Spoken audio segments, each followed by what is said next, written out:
The riding of Peterborough-Kawartha is made up of vibrant communities. We have a First Nation. We've got a downtown rural area and a number of downtown areas, whether it's Peterborough, whether it's Apsley, whether it's Bobcaygeon. Blue-collar, working-class town. We've got, large million-dollar mansions. We've got agriculture, industry. It's a great tourist town, both in the summer and the winter. But we've also got a lot of advanced manufacturing. We've got some retail side of things as well. Our population is made up of older adults who've chosen to retire here, tens of thousands of students who have chosen to study here, and families who are finding that the quality of life is ideal for starting a family and raising your kids here. Peterborough-Kawartha is a noted bellwether riding. In 20 federal elections since 1953, it's elected a member of the governing party all but 4 times.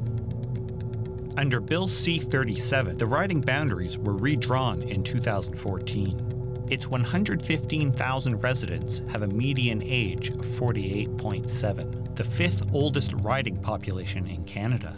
Mr. Speaker, with appreciation and with humility and gratitude, that I tender my resignation effective immediately in this House. Its last MP, Conservative Dean Del Mastro, was convicted of falsifying his expense report in a 2008 election. Del Mastro was given a 1-month prison sentence and 4 months house arrest. He was released on bail after 1 night in prison. He's appealing his conviction. Since his resignation, the riding has had no federal representation.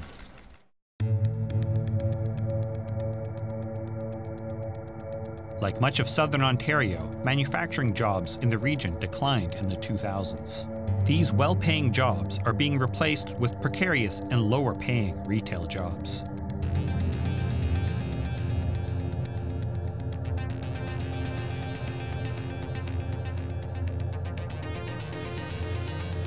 The result is a median income $2,000 below the rest of Ontario. 25% of the workforce is in part-time employment, and the number of low-income families is 5% higher than the national average. At one point, GM was the largest employer in Peterborough. Pioneer Chainsaw is gone, OMC is gone, Johnson & Johnson's gone, Westclox is gone, and that's just a partial list. Peterborough is transitioning from a manufacturing industry into a knowledge-based economy. The federal government's put $1.4 billion into advanced manufacturing. We've seen those fruition here in Peterborough. We've seen Savage Arms receive quite a bit of that money. There's a number of organizations that receive that funding, and we've seen some retooling. I think it's really focusing on advanced manufacturing. What the Liberal Party has offered is a historic investment in infrastructure that will create jobs in a community like ours. When you invest in bridges and roads and watersheds, you not only build for the future, but you also stimulate the economy locally. We're also looking at putting money into small businesses, because we know that those small businesses in every community generate 80% of the private sector jobs. So we want to reward the job creator. Accountability for politicians. I hear this all the time, whether I'm knocking on doors or standing outside post offices in the rural areas.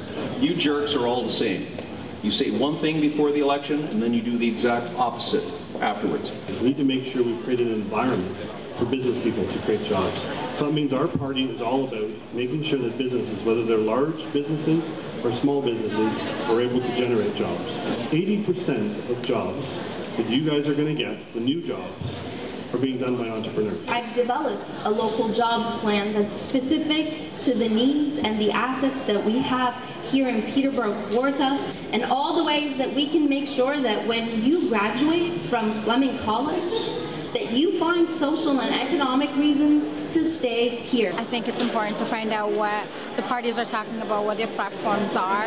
If they're in power, whatever they do will affect me as an individual. Post-secondary education is an issue for most of us. It's kind of what draws us together as a group of students. Looking for a national strategy towards funding post-secondary education would be great, because it would alleviate some of that pressure off students and off of schools to continuously keep raising tuition. In October, the federal government joined the Trans-Pacific Partnership Trade Agreement. The free trade deal opens foreign markets for Canadian exports and Canadian markets to foreign competition. In response to concerns from the agriculture and auto industries that Canadian businesses won't be able to compete, the government has announced billions in subsidies.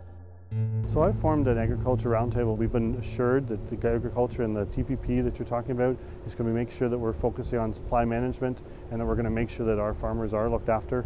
And so the ability to open up our markets here for other countries is also very important. Tom has been quite clear. We're not going to sign any trade agreement that puts in jeopardy our supply management system. I think it's really important that we protect the family farm in this country. It's almost impossible for young people to get into farming, and the farmers that are already in the industry are finding that they can't farm alone. They have to have an off-the-farm job. Agriculture is important not just to Peterborough-Kawartha, but it's important to Ontario. It's currently the second largest employer as far as the sector goes, soon to be the largest. When it comes to trade agreements like the TPP, we need to make sure that Canada's at the table and that we protect supply management.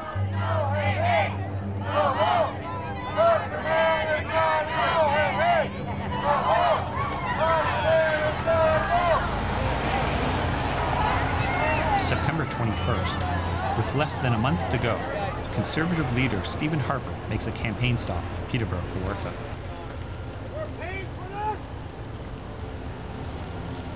We want him to be democratic.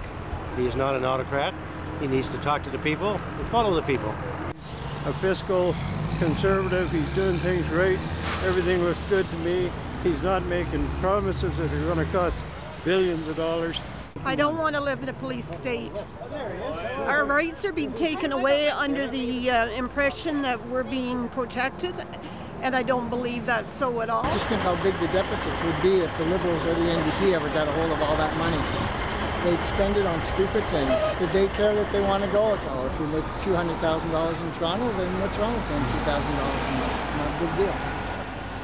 A forum poll conducted on September 25th shows a close race, with Liberal Mariam Monsef at 37%, Conservative Michael Skinner at 34%, and NDP Dave Nicol at 24%.